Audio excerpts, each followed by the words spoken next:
retrocedamos 2 pasos. ¿Por qué le pedirías una radiografía de 12 a un paciente? Porque no está creciendo todavía. Ya, está creciendo. ¿Qué más?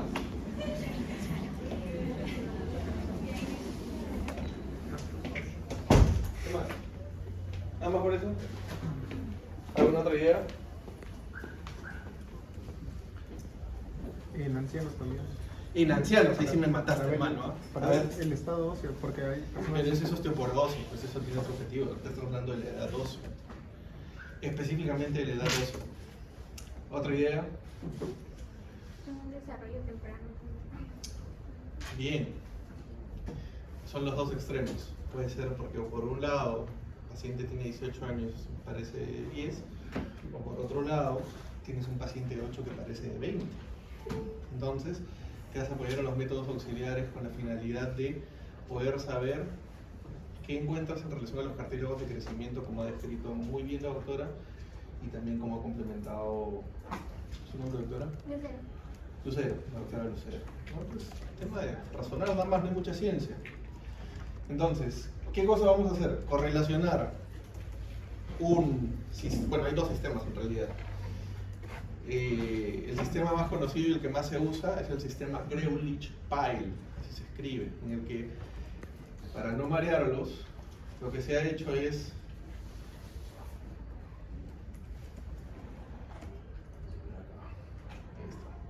esto de acá es un atlas de imágenes en el que se le han sacado radiografías a la manito a un montón de niños y niñas, caramba, perdón, correcto, desde, Dios mío, que son recién naciditos, como están viendo acá. Esta manito no les llama la atención, ¿no? No hay nada en las articulaciones, menos chanchitos, ¿no? Y miren cómo va avanzando a medida, miren, 3 meses, miren acá en esta zona van a aparecer aquí algunos huesitos, miren a los 6 meses, miren a los 9 meses, se dan cuenta de los cambios, ¿no? Y tanto en varones como en mujeres hay diferencias, ojo, miren, a los 10 al año de edad, miren bien esta zona, vamos a ir viendo cómo aparecen huesitos y también entre las falanges. Miren, ahora al año y 3 meses, ¿no? Ya tiene mano de niñito, al año y 6 meses, si se dan cuenta, ya van apareciendo las estructuras óseas que no veíamos inicialmente, ¿no? Y ahora vamos a darnos un salto hasta los 4 años y 6 meses, miren, donde ya se empiezan a hacer más evidentes esas estructuras óseas. ¿Qué significa? ¿Que no habían huesos antes? ¿Quién es? Hola. Ah, son 2. ¿Qué hacemos, muchachos? Ustedes tienen la potestad de dejarlos entrar, ¿no? ¿Sí? ¿Sí? Ya, háganlos pasar, por favor. Háganlos pasar.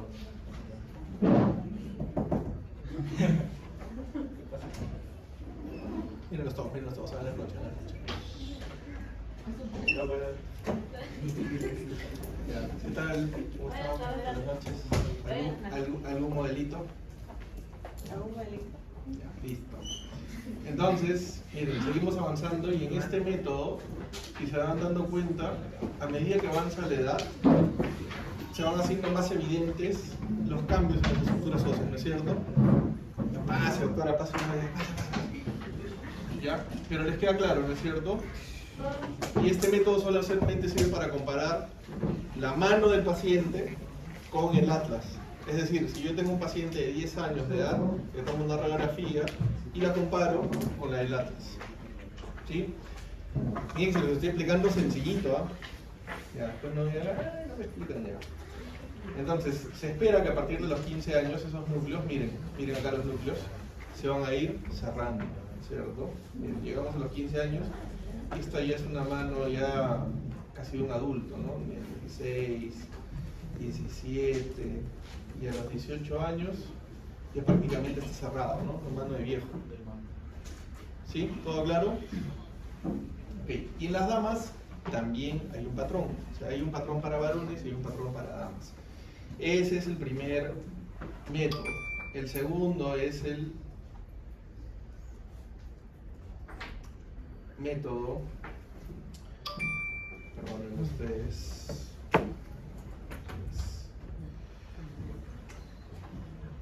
el segundo método, vamos a abrirlo. Es el de Tanner Whitehouse. Ese método es un poquito más pesado, ¿ya? Más pesado porque es más largo, mide más cosas y mide más detalles. Vamos a ver si encontramos una imagen. Ojo que yo me estoy adelantando un poquito porque en las diapositivas estaban.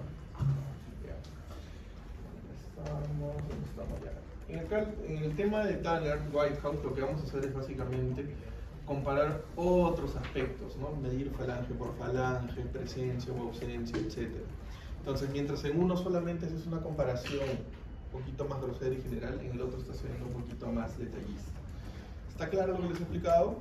¿Sí? ¿Sí? ¿Cómo se llama el primer método? ¿Cómo? A ver, al azar. Ya, los tres doctores, en el medio. ¿Cómo se llama el método? Tú, sí, estás girando.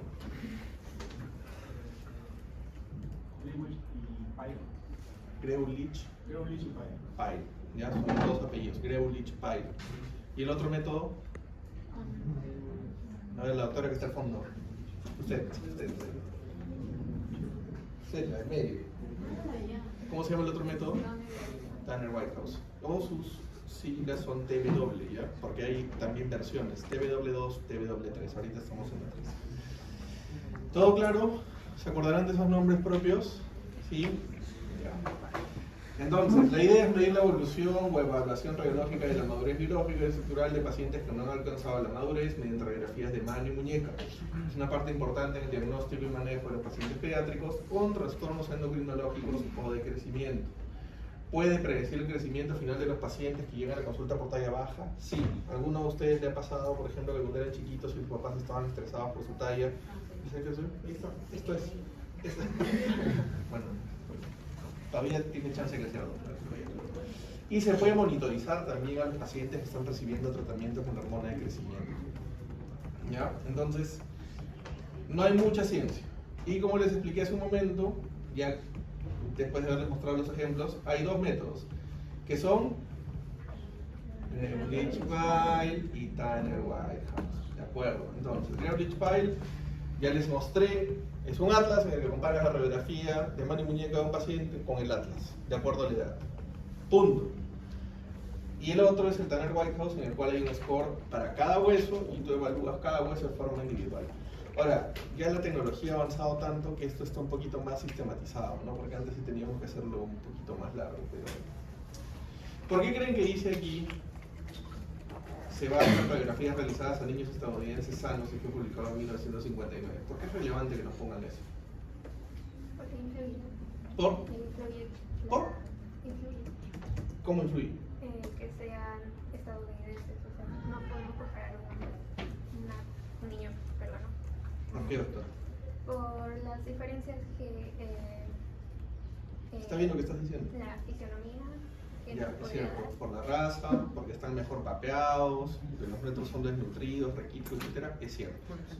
Es cierto, es cierto. O sea, la mayor parte de nuestra población, no estoy siendo despectivo, o sea, la mayor parte de nuestra población es de personas desnutridas. O sea, nosotros tenemos la fortuna de haber crecido en un hogar con comida, ¿no? Haber hecho deporte, todo. Pero si ustedes se van, cuando vayan a hacer su serum, van a encontrar zonas en las que a veces ni comen. Por eso los chiquitos tienen todo tipo de problemas. Entonces es cierto, esto es un sesgo. Esto es un sesgo. Pero sin embargo, aún así, más o menos se utiliza para poder realizar. Hola, buena, ¿cómo está? Adelante. Este, por ejemplo, es un método a través del método Bone Expert, ¿correcto? Pero este ya es un método sistematizado, como el que ustedes están viendo acá, ¿no? Y es un método un poquito más moderno. Pero lo importante era que ustedes sepan que existían o existen los otros métodos. ¿Hasta aquí alguna pregunta? ¿Todo claro? Muy bien. ¿Qué cosa significa itis cuando hablamos de una patología? Inflamación. Y si hablamos de una osteomielitis, estamos hablando de tejido óseo, muy bien, que puede afectar también al hueso, músculo, partes blandas o articulaciones. El patrón de la imagen es el de un patrón en el cual los huesos se ven tubulares y hay una fusión con la fisis. Para valorar una osteomielitis, ¿nos sirve una radiografía? De inicio sí, pero la sensibilidad de una radiografía podría no ser suficiente cuando estamos ante un caso no tan evidente. Por lo tanto, ¿cuál sería el siguiente método que ustedes recomendarían? ¿Cuál? Yo antes que una resonancia haría una tomografía. Recuerden que la tomografía es muy buena para ver huesos. Pero si veo que el compromiso no solamente es óseo, sino también de partes blandas, y ahí me voy al siguiente nivel, que es la resonancia magnética. Por eso es que aquí les pone la resonancia y la técnica para fibrila neurotica, la osteomielitis, porque estamos asumiendo que hay una afección de todo. Porque si la afección fuera solamente ósea, con una tomografía es más que suficiente. ¿Cuáles son las formas clínicas específicas de la osteomielitis con dificultad diagnóstica? El pie diabético, infecciones vertebrales, osteomielitis postraumática, infección periprotésica, osteomielitis multifocal recurrente crónica y osteomielitis de la drepanocitosis. Pensemos, ¿y por qué el diabético? ¿Qué pasa en el pie diabético? Ulceración. Pero eso es lo que pasa por fuera. Necrosis, ¿por qué? ¿Cuál es el problema de la diabetes? ¿Por qué existe una condición específicamente denominada pie diabético? ¿Han visto un pie diabético alguna vez? ¿Sí? ¿Cómo se ve? ¿Cómo se ve un pie diabético? ¿Cómo huele un pie diabético? Horrendo, ¿no?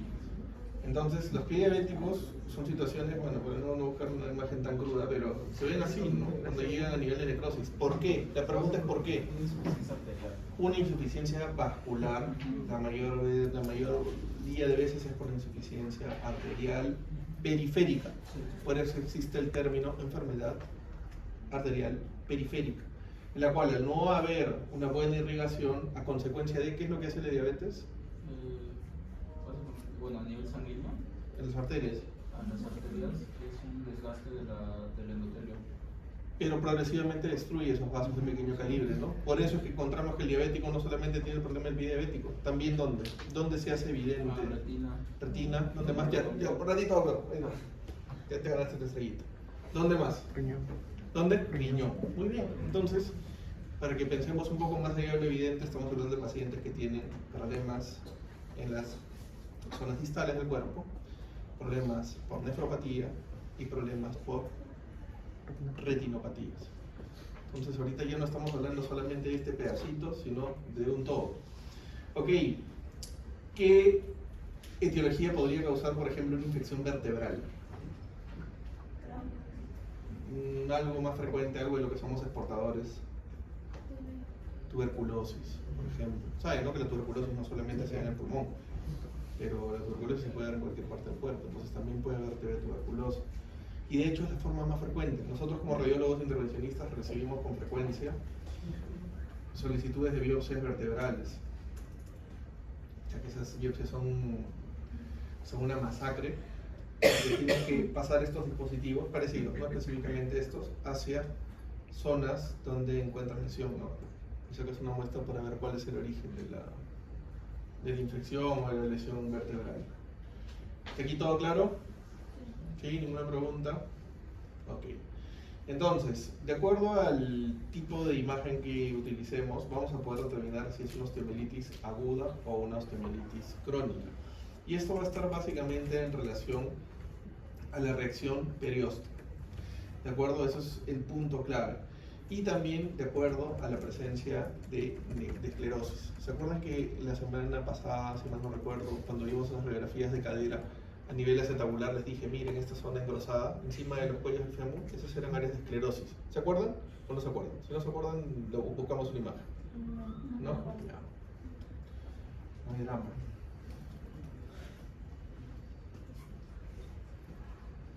No hay problema.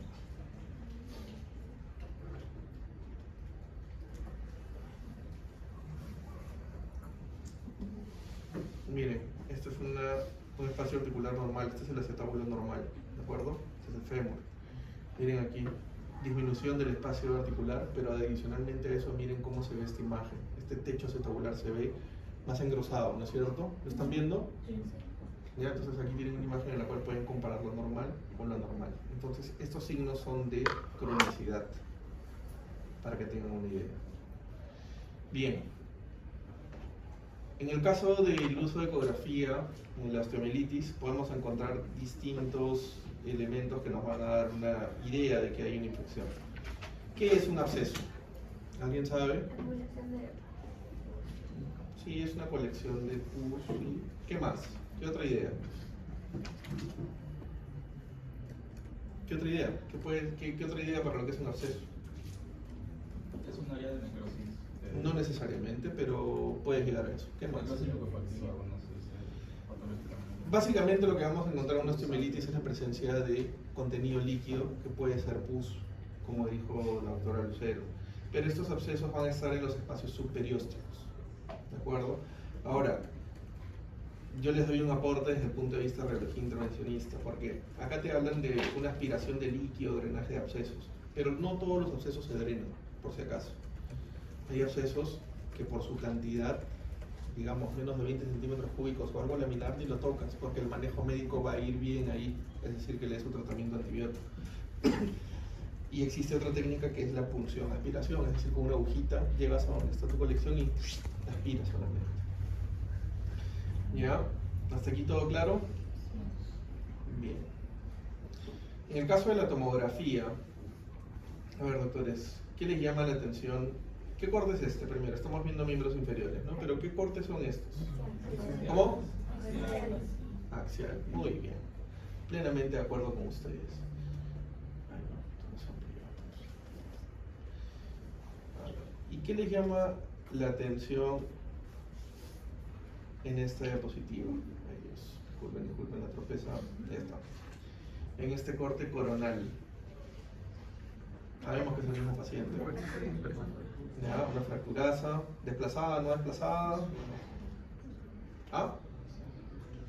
No ven acá que está desplazada, ¿no? Está separada. Ahora, pero ¿qué más nos llama la atención? Miren el engrosamiento de la cortical. Acá también el corte axial lo ven. Miren esa cortical groseramente engrosada. ¿No es cierto?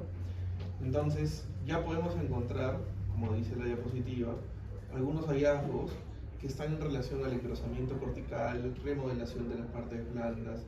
Incluso si se dan cuenta, toda esta pierna es mucho más voluminosa que la otra, ¿no es cierto?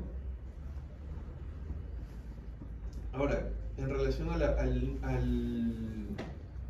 al núcleo, ¿qué les llama la atención? Este es el normal. Su densidad es completamente diferente, ¿no es cierto? Incluso tiene algunas áreas que parecen ser cálcicas, porque si se dan cuenta este espacio no se encuentra aquí. Entonces esto acá se llama secuestro. Esto es una osteomielitis crónica.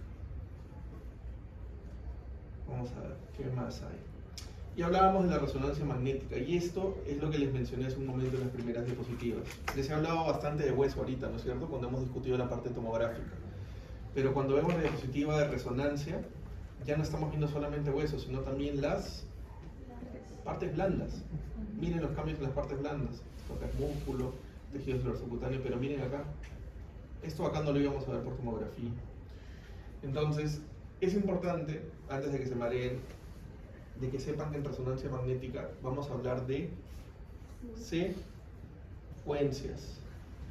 Las secuencias son, y lo voy a decir sin tecnicismos, formas en las cuales el mismo órgano lo vas a ver de forma comparativa en cada secuencia para ver su comportamiento de acuerdo a la secuencia de resonancia que quieres utilizar. ¿A qué me refiero con esto?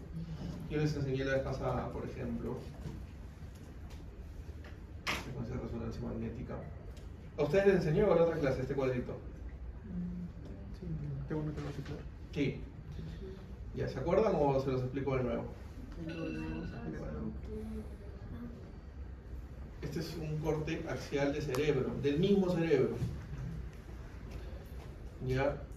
Y aquí tienen un cuadrito que les dice, ¿no? Miren, tenemos la corteza, la sustancia blanca, ¿correcto? ¿Y qué cosa nos llama la atención? Que la secuencia T1, la corteza se va a ver oscura, la sustancia blanca clara. Esto no sé en qué idioma está. La secuencia T2 nos va a mostrar la sustancia blanca, la corteza clara y la sustancia blanca oscura. Y el líquido en T2 siempre se ve blanco, siempre. Siempre, siempre en T2, todo lo que es líquido se ve blanco. Licor debe ser líquido, en fin, no sé. Y en la secuencia FLAIR, la corteza se va a ver clara, la sustancia blanca oscura, ¿qué cosa es preto? A ver, vamos a ver 4 imágenes, por favor, que estoy... A ver. Otra imagen. Esa está bonita.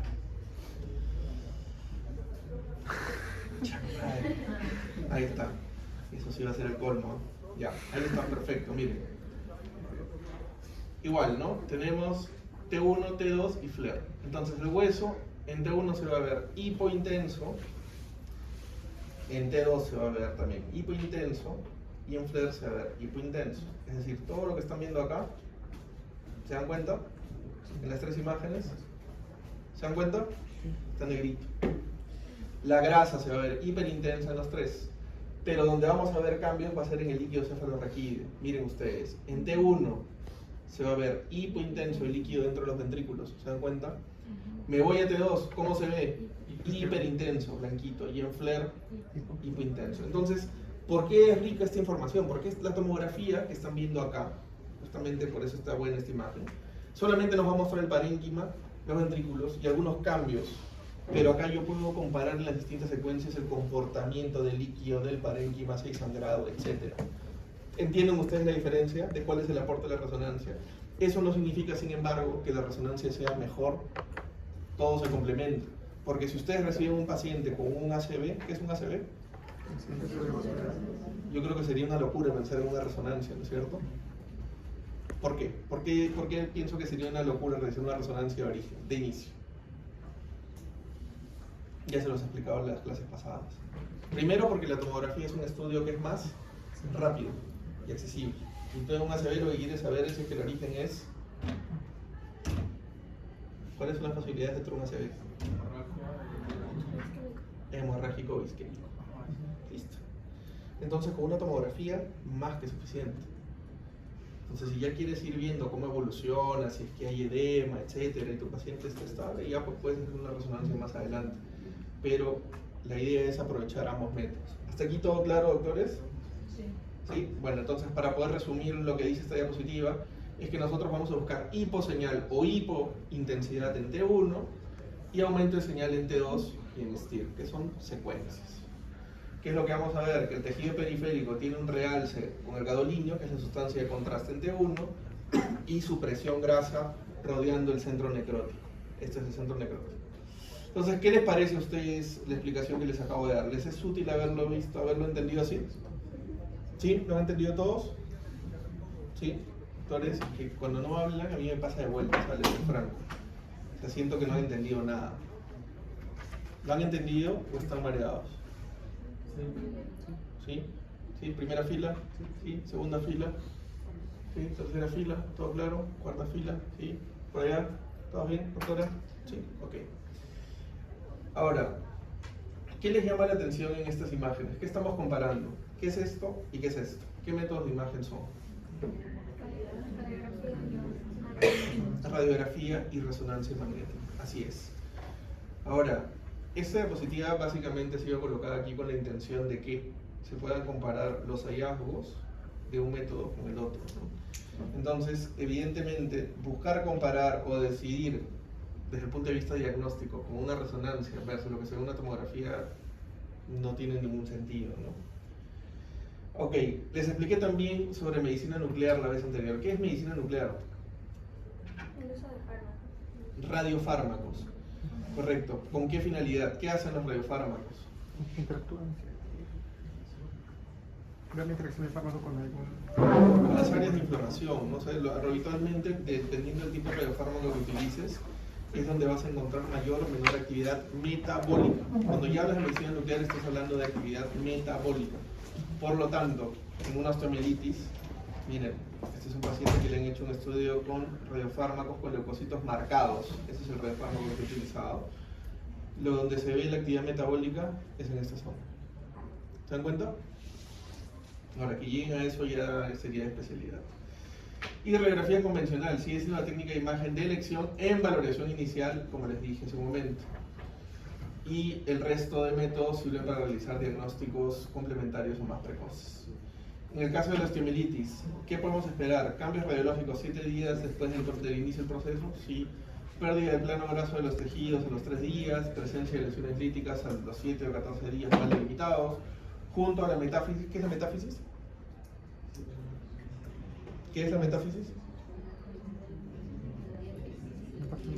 A ver, uno que tome la batuta y que me diga qué es la metáfisis. ¿Por qué la semana pasada les hablé de eso, no? ¿Qué es la metáfisis? Uno, por favor, equivóquense. Amigos, no quisiera tener que explicar esto nuevamente. Miren, hasta en Wikipedia se lo están explicando. Ustedes tienen que familiarizarse con esto. Esto ya es cultura general, esto no es parte del curso de radiología. El hueso tiene partes: epífisis, metáfisis y la diáfisis. Aquí fue que me dijeron tercio medio, en este salón fue. No más tercio medio. No más tercio medio. Entonces, ya no les puedo agarrar nuevamente con esa pregunta. La próxima que se los pregunte se pone uno de pie y me dice: mira, doctor, es así. Ya no quiero que tengan esa duda, por favor, porque lo hemos visto. Bien. ¿Qué más? La reacción perióstica es una destrucción ósea en estadios avanzados con patrón geográfico moteado permativo. ¿Qué es la reacción perióstica, doctor? Enséñenos. ¿Se acuerdan que cuando conversamos la vez anterior, todo lo que sobresaliera de la corteza, miren acá, ¿lo ven? Es parte de las reacciones periósticas. Entonces hay distintos tipos. ¿Qué más? Esto ya lo vimos en la clasificación anterior. Ahí está. ¿Cuáles son las clasificaciones de la osteomielitis? Puede ser por su presentación, por el tiempo, aguda o subaguda, por patogenia hematógena, por contigüidad o por implantación. Puede ser de origen bacteriano, fúngico, vírico o parasitario. Y por la edad neonatal, infantil o del adulto. ¿Qué significa fúngico? Muy bien. Ok. Aquí hay algunos términos que hemos visto hace un momento, ¿no? ¿Qué es un secuestro? Un fragmento de hueso necrótico separado del tejido de granulación. Involucro, tejido óseo formado alrededor del hueso desvitalizado. Cloaca, apertura del involucro a través del cual drena el tejido de granulación y el secuestro. Y tracto previo que comunica la piel con hueso. Para verlo en imágenes, aquí ustedes pueden ver. ¿Qué dice secuestro? Fragmento de hueso necrótico separado del tejido de granulación. Acá está, este pedacito de hueso. ¿Qué dice involucro? Tejido óseo formado alrededor del hueso desvitalizado. Es decir, tuviste aquí tu episodio y aquí tienes un pedacito de hueso que se está formando. ¿Y qué te dice cloaca? Una apertura del involucro, aquí como lo están viendo, esta zonita, en la cual se drena el tejido de granulación y el secuestro. ¿Hasta aquí todo bien? ¿Qué les llama la atención de esta radiografía? Dicho sea de paso, yo le sacaría más porque veo muchas más cosas. ¿Qué les llama la atención? ¿Qué estructura es la que está afectada en primer lugar? ¿Cómo? ¿Qué estructura? Solamente dime la estructura, nada más. ¿Es el número? ¿Es el número? ¿Es el número? ¿Estás seguro? ¿Esto acá es el número? ¿Qué es? El fémur. Muy bien. Recuerden que yo les hago preguntas con trampa. Muy bien. Acá tienen una vista frontal y una lateral.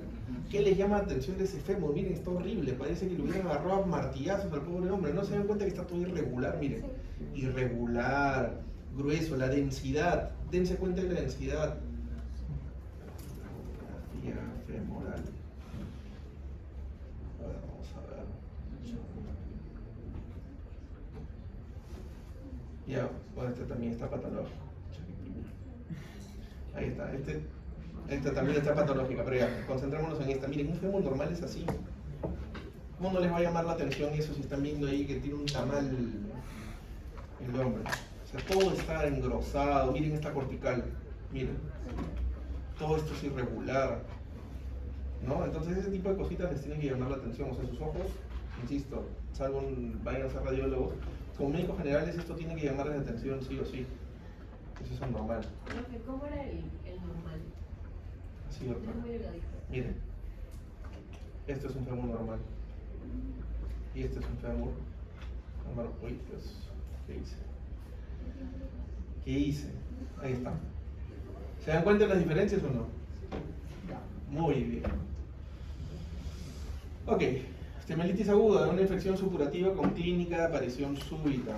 Y una osteomielitis crónica es el resultado de una infección aguda que tiene un nido residual y que tiene un curso clínico refractario al tratamiento. ¿Qué significa refractario al tratamiento? Que no responde al tratamiento. ¿Qué? Que no responde al Que no responde al tratamiento, ¿no? Ok, miren, este es el caso de un recién nacido de 7 días de vida. Y si se dan cuenta, ¿esto qué será? ¿Su manito o su piernita? Manito, ¿no? Muy bien.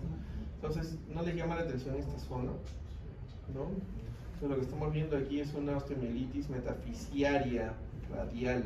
Metafisiaria radial. Muy bien, que la flechita se les está indicando.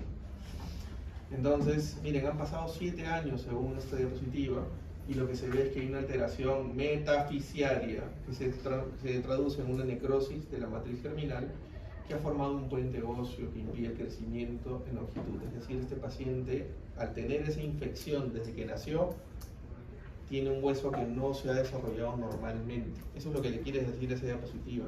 Y lo que han hecho acá es comparar la evolución entre su nacimiento y 7 años después. ¿Qué repercusiones puede traer clínicamente esto para el paciente? Dolor, alteración en la forma, alteración en la movilidad, infecciones. Entonces, por eso les decía, la radiografía no solamente es el hecho de decir, oye, esto es anormal o anormal. Miren, no sé si a ustedes les gusta que llevemos la clase así, pero a mí me gusta sacarle el ancho a cada diapositiva, ir, volver, pero el tema de fondo es que no nos quedemos en lo que solamente sea evidente, porque para mí sería muy fácil decirles esto es lo alterado y punto. Pero quiero que piensen, no digo que ustedes no piensen, no nos vayan a ofender, no vayan a ir después a quejarse, el doctor te han dicho que no pensamos, no, quiero que pensemos. Bien, existe una condición que se llama también el absceso de Brody, que se presenta en osteomielitis crónicas, es una lesión lítica bien delimitada. ¿Qué es lítico? ¿Y cuál es la otra? Plástico. ¿Cuál es la diferencia entre ambas? Uno que tome la batuta, muchachos. Uno que tome la batuta, que se pare y que me deshace. Lítico es pérdida de la densidad ósea y plástico es aumento de la densidad ósea. ¿Algo más?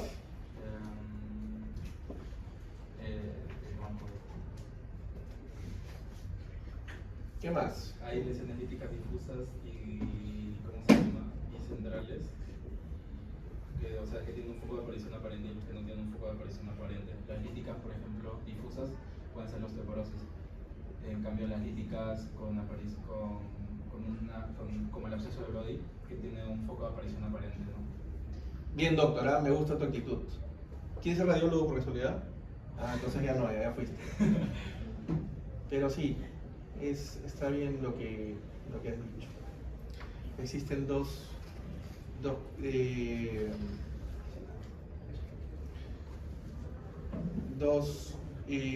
situaciones que tenemos que diferenciar. Las lesiones líticas, ¿no? En la cual hay destrucción de la cortical, por ejemplo aquí, esto es una lesión lítica, ¿no? Y tenemos también lesiones plásticas.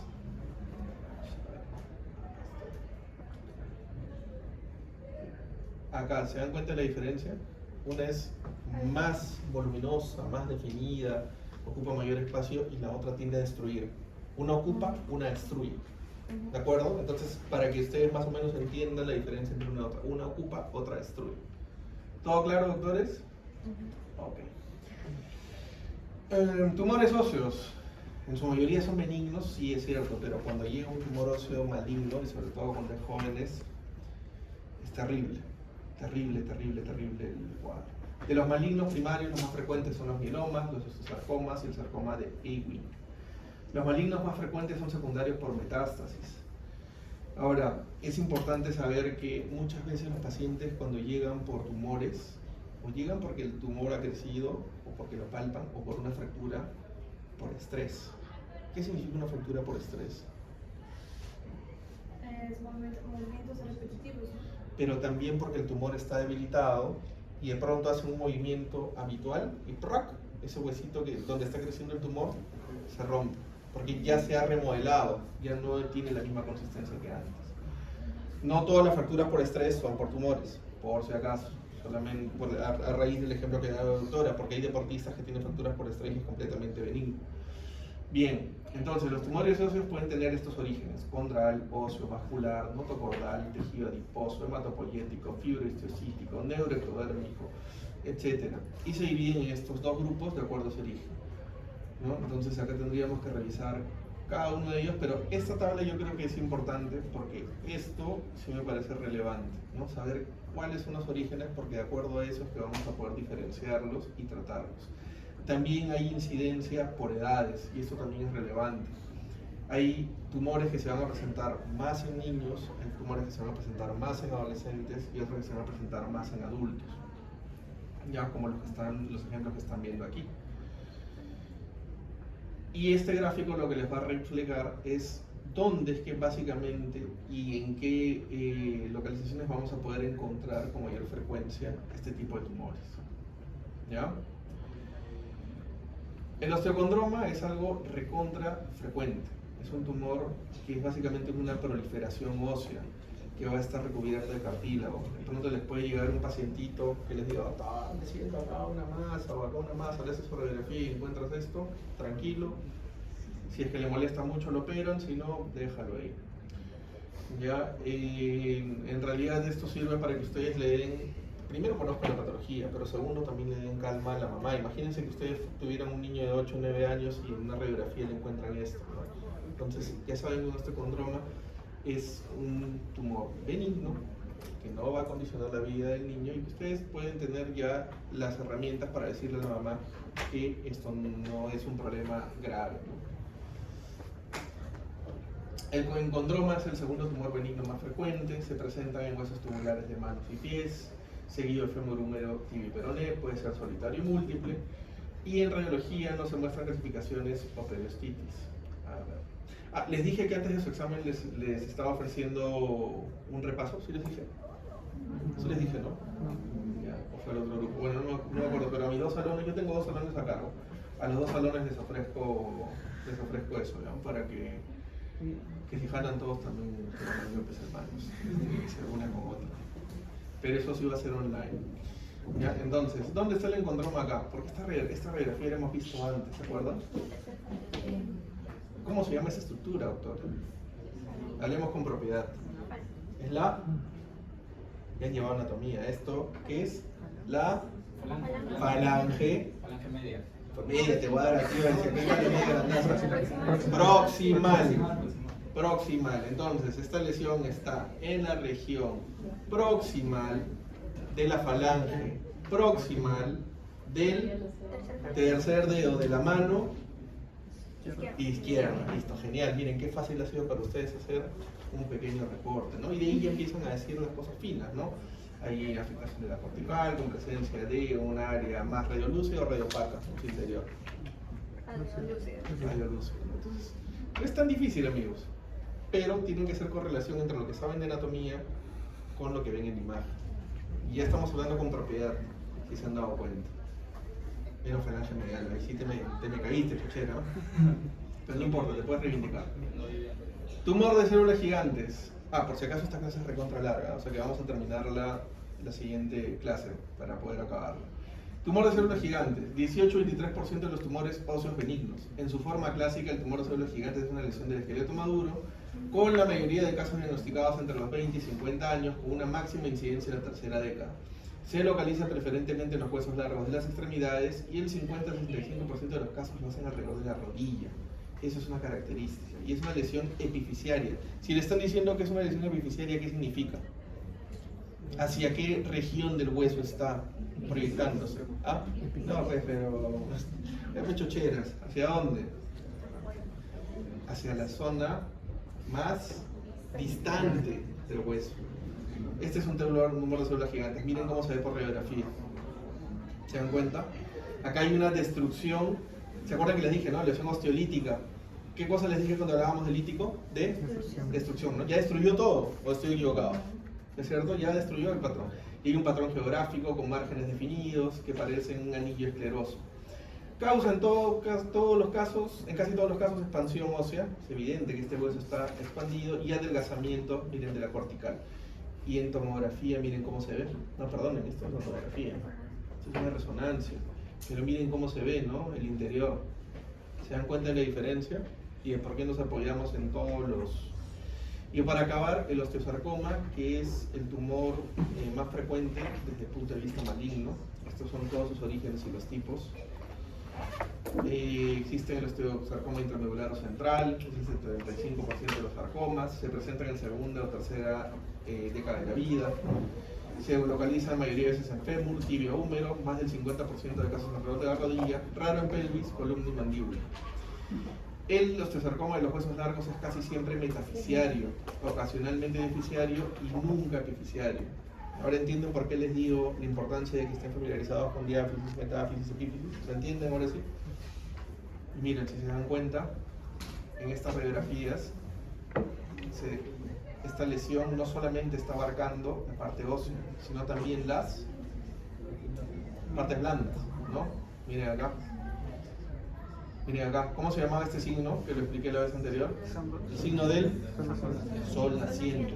¿Se dan cuenta por qué se llama sol naciente? Pero dense cuenta de que en la radiografía todas las partes blandas también están alteraditas. Bueno, doctores, hasta aquí. ¿Alguna duda, alguna pregunta para poder continuar con lo que sigue en la siguiente clase? ¿Todo bien? Ya, ok. ¿Delegado dónde está? ¿Delegado? ¿No ha venido? ¿Subdelegado, subdelegada? Ya, entonces nombramos subdelegado al doctor que está al fondo. Doctor, usted es su delegado. ¿Ya? Nos hemos quedado en la diapositiva 38 de la clase 4, para que sepa dónde está.